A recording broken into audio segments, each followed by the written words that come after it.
चलिए इस पार्ट को कवर करते हैं और इस पार्ट में आप ये देखेंगे कि नॉन कोऑपरेशन मूवमेंट को ट्राइबल्स लोगों ने क्यों ज्वाइन किया। तो ट्राइब्स, जैसे आपने अभी तक पढ़ा कि टाउन्स के लोगों ने नॉन कोऑपरेशन को इसलिए ज्वाइन किया क्योंकि उनसे एक्सपेक्टेशन था कि इस आंदोलन से उनको कुछ ना कुछ एडवांटेज मिलेगा। उसी तरह से कंट्री साइड से या रूरल एरिया से या ग्रामीण क्षेत्र से जो पीजेंट्स थे, जो लेबर थे, वो क्यों ज्वाइन करते हैं, क्योंकि उनको ये एक्सपेक्टेशन था कि जो उन्हें रेगुलरली एविक्शन किया जा रहा है, उनको कोई सेफ्टी नहीं है फार्म लैंड पे, या जो उनसे अननेसेसरी टैक्स या एग्जॉर्बिटेंट टैक्स, जो बिना मतलब के टैक्स कलेक्शन उनसे किए जा रहे हैं, या अननेसेसरी डिमांड्स, उसी इंग्लिश में कहते हैं वैरायटी ऑफ ड्यूज, जो किए जा रहे हैं वो खत्म हो जाएगा, बेगारी सिस्टम खत्म हो जाएगा। तो इसीलिए रूरल एरिया से या अर्बन एरिया से लोगों ने नॉन कोऑपरेशन मूवमेंट को ज्वाइन किया था। अब इसी स्टेप्स में या इसी प्रोसेस में नॉन कोऑपरेशन मूवमेंट को ज्वाइन करने के लिए आदिवासी लोग भी आते हैं। लेकिन जब आदिवासी लोग या ट्राइब्स लोग जब इस आंदोलन को ज्वाइन करते हैं तो उनके आंदोलन का जो नेचर था ना, वो वायलेंट था। वायलेंट का मतलब क्या होता है, गांधी ने अपील किया था कि हम नॉन कोऑपरेशन मूवमेंट स्टार्ट कर रहे हैं, तो जो भी इस आंदोलन को लोग ज्वाइन कर रहे हैं वो पीसफुल तरीके से ज्वाइन करें, नॉन वायलेंस तरीके से ज्वाइन करें।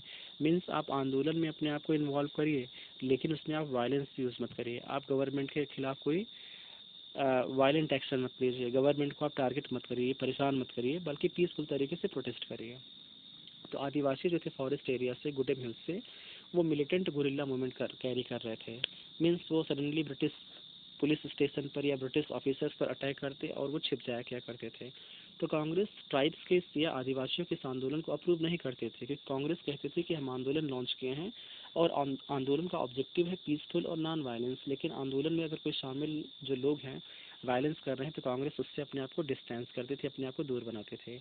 अब यहाँ पे सवाल उठता है कि जो ट्राइब्स थे या जो आदिवासी थे, why did they join non cooperation movement. तो पीजेंट्स या ट्राइब्स जो थे या ट्राइब्स पीजेंट्स नॉन कोऑपरेशन को क्यों ज्वाइन करते हैं, इसके पीछे सिंपल सी स्टोरी ये थी कि जब ब्रिटिश इंडिया में अपना पावर कंसोलिडेशन करते हैं, या जब ब्रिटिश इंडिया में रूल करना स्टार्ट करते हैं, तो स्टार्टिंग में वो अर्बन एरिया में रूल कर रहे थे, जहाँ पे वो सेफ थे, जहाँ पे उनको कोई चैलेंज नहीं कर सकता था, जहाँ पे वो पीसफुल तरीके से रूल कर सकते थे। लेकिन बाद में वो रियलाइज़ करते हैं कि उन्हें अपने पावर का एक्सटेंशन करना चाहिए, अपने पावर का विस्तार करना चाहिए। तो उसी प्रोसेस में जो ब्रिटिशर्स से वो करते क्या हैं कि वो अपना पावर का एक्सटेंशन करते हैं, विस्तार करते हैं। अर्बन एरिया से वो रूरल एरिया में गवर्न करना शुरू करते हैं, रूरल एरिया के बाद वो अपना एक्सटेंशन करते हैं फॉरेस्ट एरिया में या ट्राइबल एरिया में। तो ट्राइबल एरिया में जब अपना एक्सटेंशन करते हैं या ट्राइबल एरिया में जब वो रूल करना शुरू करते हैं, तो ट्राइबल के लोगों पे बहुत कई तरह के वायलेंस या ट्राइबल के लोगों पर कई तरह के, कह सकते हैं कि ट्राइबल को डिस्टर्ब करना शुरू कर दिए, उनके फेवर में नहीं बल्कि ट्राइबल के खिलाफ बहुत सारे एक्शन लेने स्टार्ट कर दिए। तो ट्राइबल जो थे या ट्राइब्स थे वो ब्रिटिशर से कैसे परेशान थे।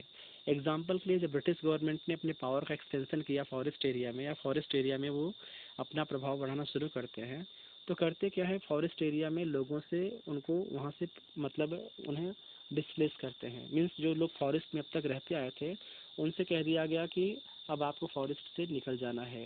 Means British government made every attempt to prevent forest people to live inside the forest है। उसके अलावा ब्रिटिश गवर्नमेंट ने कहा कि आपके पास जो भी मवेशी है, कैटल है, पशु है, आप उनको जंगल में घास वगैरह चरा नहीं सकते हैं, या जो भी फॉरेस्ट में फ्रूट्स हैं, फायर वुड्स हैं, या फ्यूल वुड्स हैं, जो लोग अपने खाना पकाने के लिए इनका इस्तेमाल करते थे या फलों का इस्तेमाल करते खाने के लिए, उनके कलेक्शन पर ब्रिटिश गवर्नमेंट ने रोक लगा दिया। इससे जो ट्राइबल्स थे वो अंग्रेज़ों के इस फैसलों से बहुत ही डिप्राइव्ड हो जाते हैं, मतलब बहुत परेशान हो जाते हैं। उसके अलावा अंग्रेज़ों ने क्या किया, ट्राइब से बेगारी करवाना शुरू कर दिया। मीन्स अंग्रेज़ों ने कहा कि आपको हमारे लिए फ्री में काम करना पड़ेगा। अगर फॉरेस्ट एरिया में हम रोड बना रहे हैं या फॉरेस्ट एरिया में हम कहीं पे डेवलपमेंट प्रोजेक्ट लगा रहे हैं, तो ट्राइब्स को वहाँ पे फ्री में काम करना पड़ेगा, उसके एक्सचेंज में ब्रिटिश गवर्नमेंट उनको पेमेंट नहीं देगी। तो इससे जो ट्राइब्स थे ना बहुत ही एनरेज्ड होते हैं, बहुत ही गुस्से में आ जाते हैं और वो रिवोल्ट कर देते हैं।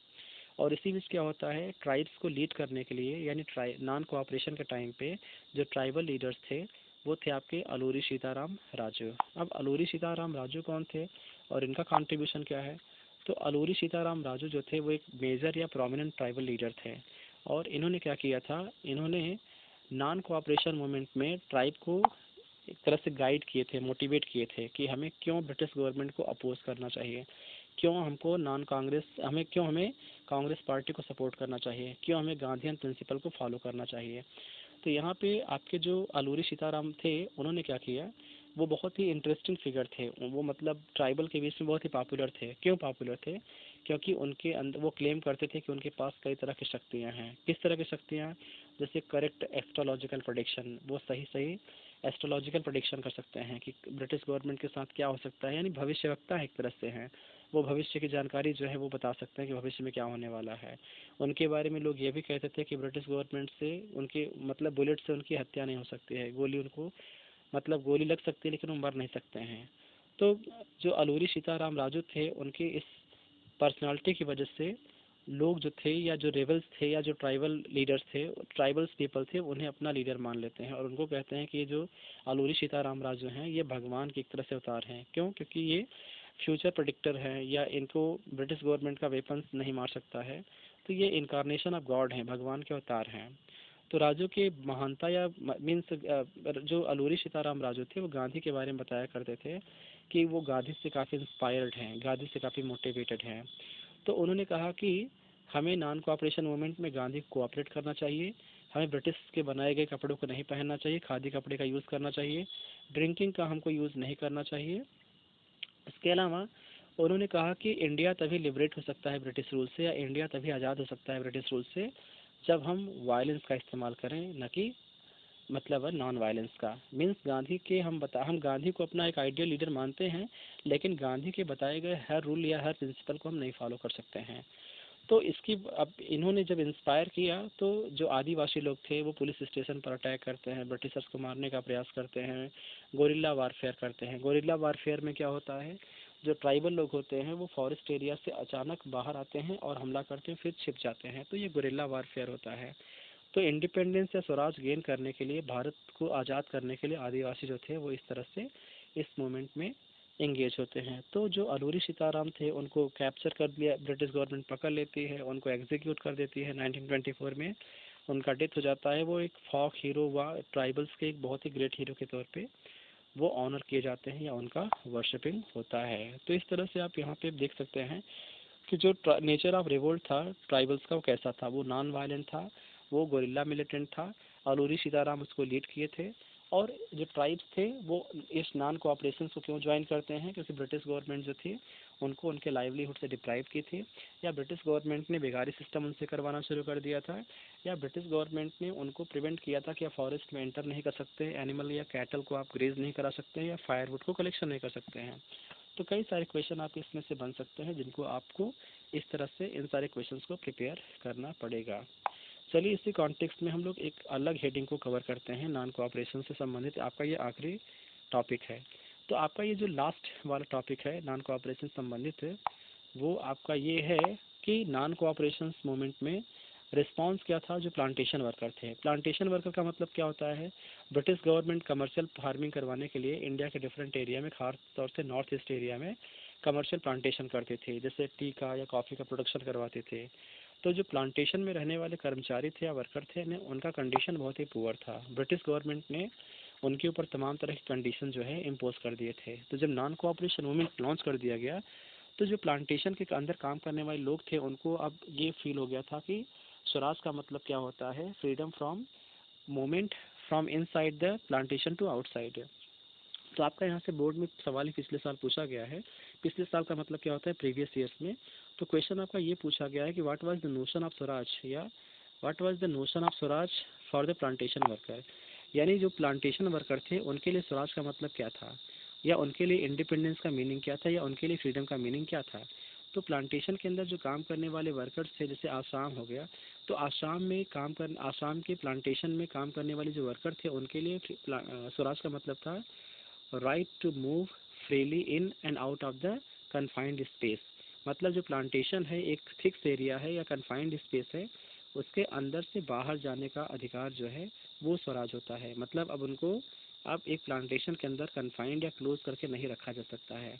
और उनके लिए स्वराज का मतलब होता है कि वो फिर से अपने कनेक्शन, अपने रिलेशंस, अपने लिंक जो है अपने गांव वालों से करेंगे। जैसा आपको पता है जब ब्रिटिश कॉलोनी इंडिया में इस्टेब्लिश हुई थी और जब ब्रिटिशर फॉरेस्ट एरिया में एंटर कर गए थे, तो फॉरेस्ट एरिया से प्लांटेशन, कमर्शियल प्लांटेशन को करवाने के लिए उन्होंने एक एक्ट पास किया था। उसका नाम था इनलैंड इमिग्रेशन एक्ट ऑफ 1859। और ये कानून जो था इस कानून ने ब्रिटिश गवर्नमेंट को पावर दिया कि उनके बगैर परमिशन के कोई भी आदमी जो है, कोई भी वर्कर जो है टी गार्डन को वो छोड़ के जा नहीं सकता है। तो नॉन कोऑपरेशन जब मूवमेंट लॉन्च किया गया तो हज़ारों की संख्या में जो प्लांटेशन वर्कर्स थे वो प्लांटेशन को छोड़कर बाहर जा रहे थे, वो अपने होम की तरफ बढ़ रहे थे। उनको लग रहा था कि अब इंडिया में इंडिपेंडेंस और गांधी राज आ गया, ब्रिटिश रूल ओवर होने वाला है। अब वो अपने गांव में जाएंगे, उन्हें उनके अपने ज़मीन पर खेती करने का अधिकार मिलेगा। लेकिन नॉन कोऑपरेशन मूवमेंट जब ये चल रहा था और प्लांटेशन वर्कर प्लांटेशन के अंदर से अपने घर की तरफ जा रहे थे, तो उस वक्त भारत में कई सारी जगहों पर ब्रिटिश के खिलाफ नॉन कोऑपरेशन के टाइम पे आंदोलन चल रहा था।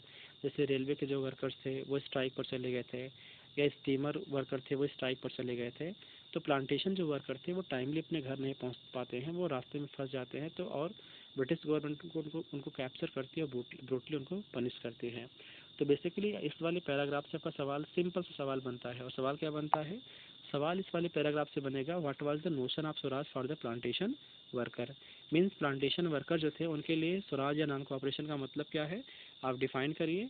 तो आप इसमें से कीवर्ड्स क्या आइडेंटिफाई करेंगे? आप कह देना कि प्लांटेशन वर्कर थे जो थे उनके लिए स्वराज का मतलब था right to move freely in and out of the confined space, यानी उन्हें अब प्लांटेशन के अंदर से बाहर जाने का अधिकार है, उन्हें अपने गांव के लोगों से फिर से कनेक्शन या लिंक बनाने का अधिकार है, क्योंकि अभी कानून की वजह से वो प्लांटेशन के अंदर कई साल से अपनी ज़िंदगी गुजार रहे थे, गांव के साथ उनका जो लिंक था वो खत्म हो चुका था।